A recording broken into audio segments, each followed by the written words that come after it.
ازيكم يا جدعان، عاملين ايه؟ اتمنى انه يكون كله في السنتراكس. الصراحه مش عارف ابدا منين، بس انا بقالي فتره مدمن على محتوى البلاتفورمز او محتوى المنصات. عارف انت المحتوى اللي هو تبقى قاعد بتتفرج عليه وانت جنبك سندوتشات الجبنه الاسطنبولي.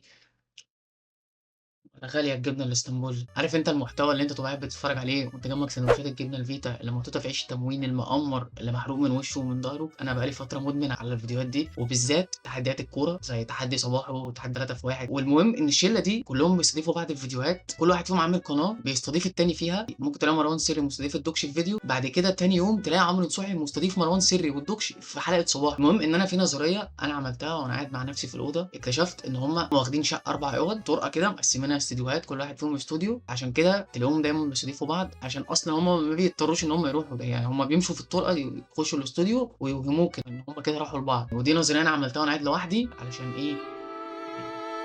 انا ما ينفعش اقعد لوحدي، عشان انا كده لو قعدت لوحدي هتجنن. يعني انا ممكن اتجمع انا واصحابي على اول المنتزه اتنين اللي على اول الشارع، ونقسم الادوار، واحد يعمل برنامج والتاني يعمل بودكاست، ونستضيف بعض بقى ونسميه مثلا تحدي وبعدين اروح اقطع كرتونه شيبسي واعملها لعبه وابيعها وخلاص. بقى انا كده بقى بقيت بيزنس مان. انا هنقل من كفر تورموس هروح الطلبيه فيصل بره. وبعدين برضو الموضوع داخل فيه شركات انتاج زي يانجو بلاي وريد بول. وانا بوجه رساله لو اي حد من مسؤولين ريد بول بيشوف الفيديو دوت، يا ريت يخلينا امضي معاهم، عشان كان زي ريد بول بقت ب 45 جنيه والدولار بقى ب 51 جنيه ويعني انا من كتر ما انا بقيت الحلقه دمكم خالص بقيت بشرب ماكس كولا اللي هي ب 10 جنيه دي، وتقريبا حاسس ان انا هعمل غسيل كلى من كتر الصابون السائل اللي انا بشربه. حسوا بينا شويه ويا ريت اي عقد يعني. بس كده اللي يخلينا بقى نتاكد ان الموضوع داخل فيه خطه الماتريكس. ولو ما تعرفش خطه الماتريكس، فخطه الماتريكس دي المفروض ان انت بتبقى اكنك عايش في تايم لوب. يعني انت اكيد كل يوم بيعدي عليك بيبقى الخميس، كل يوم دقنك بتطول وبتتطور وبتكبر وانت عايش يوم الخميس. من كتر تاثير التحديات دي لدرجه ان لما نصوحي قعد اسبوعين ما ينزلش حلقه صباحه، الناس جابوا صورهم القديمه ونزلوها. يعني حتى نزلوا صور اسلام مهدي والراجل اصلا ملوش دعوه. وبمناسبه اسلام مهدي، انا اسلام مهدي الصراحه بيضحكني فشخ. انا بستنى الاهلي يخسر بس عشان اشوفه وهو متعصب وبيشتم في اللعيبه وبيشتم في الاداره، وبالذات الاداره.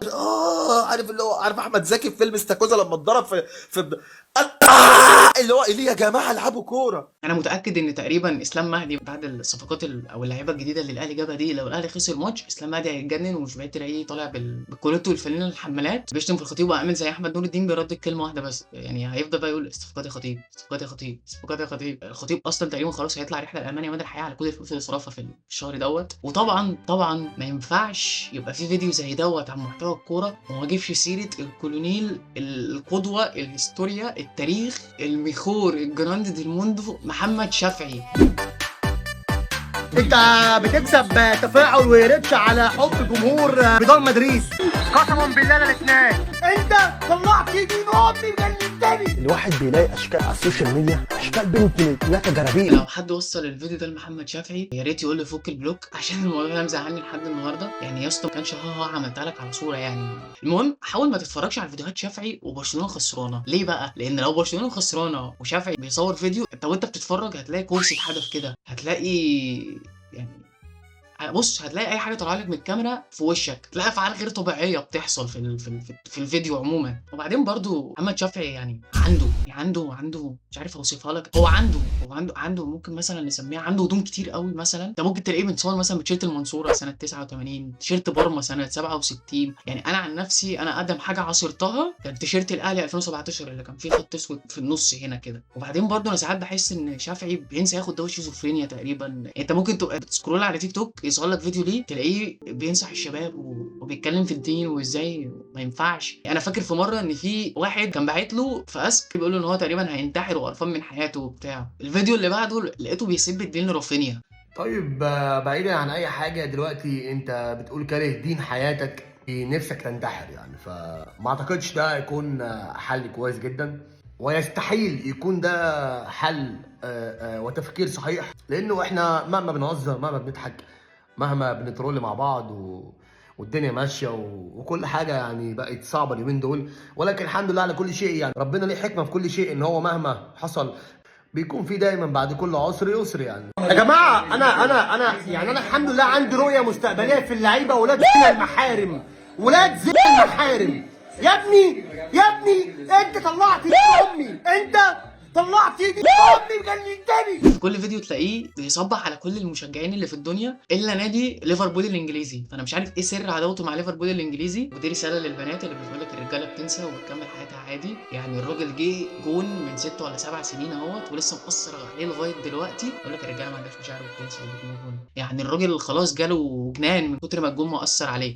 مساء الخير على الجميع عدد مشجعي نادي ليفربول الانجليزي. مساء الخير على الجميع عدد مشجعي نادي ليفربول الانجليزي. مساء الخير على الجميع عدد مشجعي نادي ليفربول الانجليزي. مساء الخير على الجميع عدد مشجعي نادي ليفربول الانجليزي. مساء الخير على الجميع عدد مشجعي نادي ليفربول الانجليزي. مساء الخير على الجميع عدد مشجعي نادي ليفربول الانجليزي. بعدين محمد شافعي بقاله فتره كل ما حد يخش يقول له حاجه في الكومنتات يقوم عامل له ريبلاي في فيديو ويقلش على اللي هو بيقوله وبعد كده يقول لك طب تمام. استاذه رنرن بتقول لا بس انا حاسه انه صعبان عليك. صعبان عليك؟ مش تمساح عليك يعني. طب تمام. صفاء بشرتي؟ مش صفاء ابو السعود يعني. طب تمام. انا بحبك يا ملك من شارع مصطفى كامل. مصطفى كامل؟ مش مصطفى ناقص يعني. طب تمام. انا بحبك يا ملك من شارع الحاج يعقوب. الحاج يعقوب؟ مش الحاج متولي يعني. طب تمام. بحبك يا ملك من الرياض. من الرياض؟ مش من المحرز يعني. طب تمام. احلى مسا عليك يا ملك من الليبيني. الليبيني؟ مش محمد الكواليني يعني. طب تمام. اقسم بديني اللي عامل للتيك توك قيمه. للتيك توك قيمه. مش اللي عامل للميكروباص قيمه يعني. طب تمام. ده حلمي انا كمان يا ريس. مش حلمي طولان يعني. طب تمام. خايف اكتب حاجه؟ يعني مش هناكل مع بعض دجاجه يعني. طب تمام. انا بحبك يا ملك من كفر الزيات. كفر الزيات؟ مش كفر السمنات يعني. طب تمام. بحبك يا ملك من المنصورة. مش من المهزومة يعني. طب تمام. بحبك يا ملك من قطر. قطر؟ مش اتغدى يعني. طب تمام. انا بتخيل دلوقتي ان في واحد حرفيا هينتحر وواقف على سكه القطر وباعت ريبلاي لمحمد شافعي بيقول له يا ملك انا هنتحر دلوقتي واقف على سكه القطر لو ما عملتليش فيديو. انا بحبك والفيديو ده هينقذ حياتي فيا ريت تعمل لي فيديو. فممكن محمد شافعي يقول له انت هتنتحر مش هتتبرد. طب تمام. انا اسف الافيه كان في دماغي احسن من كده بس انا لما قلته حسيته طلع بضان. فانا اسف يا ريت ما تقفلش الفيديو. انسى ان انا قلت حاجه زي كده كده. ده ما حصلش. حلم حياتي اشوف كروس اوفر ما بين اسلام مهدي محمد شافعي وموحى الحراق. بمناسبه موحى الحراق فانا مش عارف هو ليه عنده عداوه مع الدقيق. هو ده ملوش تفسير غير ان في صاحب فرن ضربه تقريبا او كان بياكله دقيق خام مخليه طالع كده لان ده مش طبيعي. هو تقريبا بسبب العقده دي بقى بيشوف الدقيق بيتجنن. وبعدين هو كيلو الدقيق بقى بكام دلوقتي؟ استنوا كده.